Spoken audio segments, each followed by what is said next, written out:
Hello and welcome to the Gold Goats and Guns short news for Sunday, January 6th, 2019. My name is Tom Luongo. We've got a lot to talk about. And today I want to talk about the ever-shrinking possibility that the U.S. is going to pull troops out of Syria. John Bolton is in Israel and had just made a statement saying that now the Turks have to guarantee the well-being of the Kurds before we'll pull a troop out of there, which completely contradicts what Donald Trump just said 3 days ago, that we're pulling out in 120 days. That's all we need is 120 days for military logistics purposes, and that's what's going on here.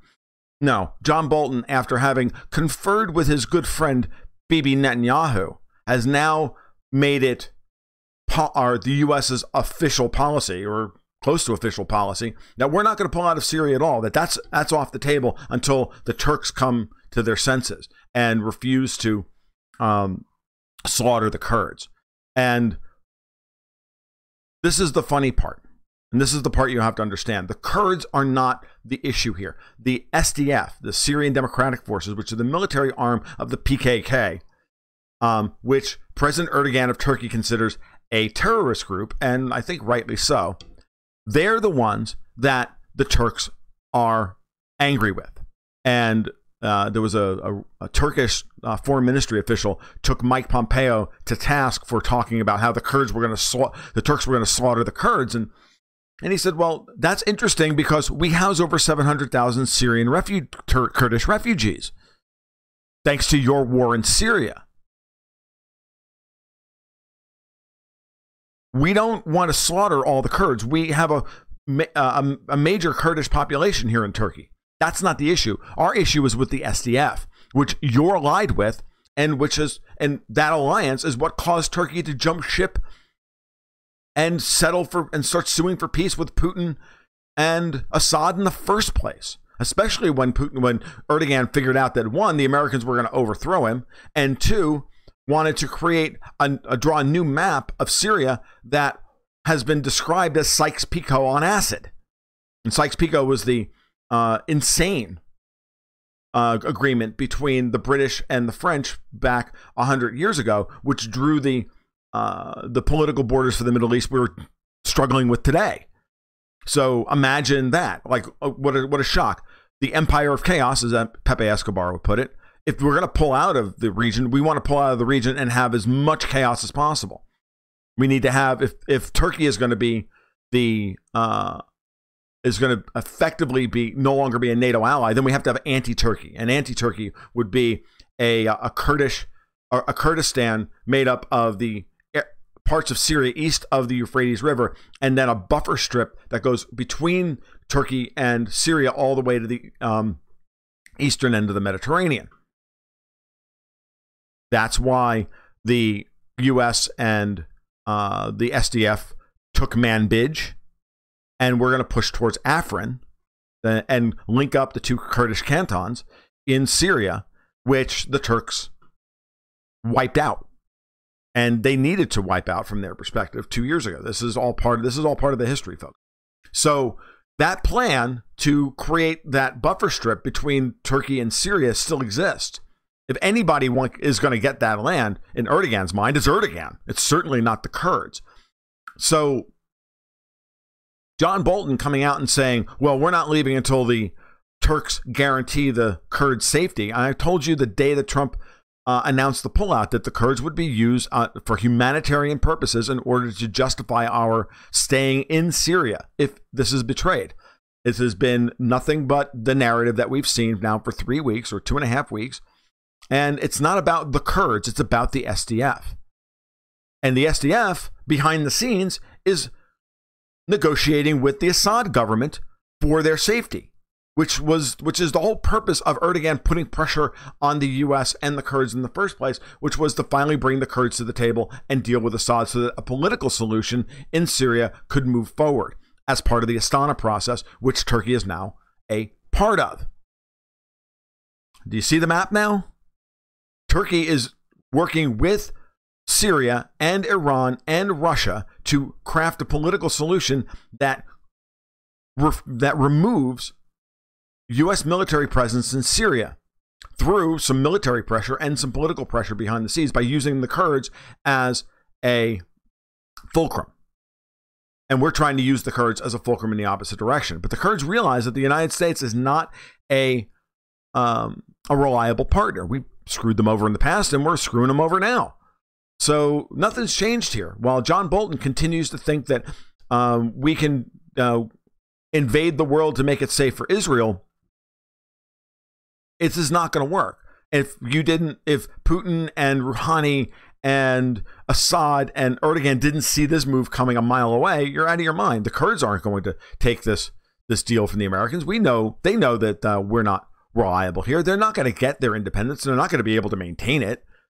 Otherwise, we're going to have 15 bases in Kurdistan for the rest of our lives, which is ultimately what guys like John Bolton want. No, that's not the plan here. Other than we stay there and escalate and enforce a greater Kurdistan, which is now not possible with the Turks dug in at Afrin, unless we're going to have NATO allies firing on each other. So all of this is just insane, but John Bolton doesn't want to give up the troops in Syria and or Iraq or Afghanistan because they're all going to be used to eventually, in his mind, attack Iran.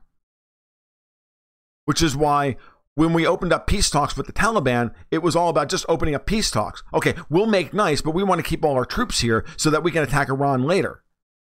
And the Taliban told us to, go piss in the ocean.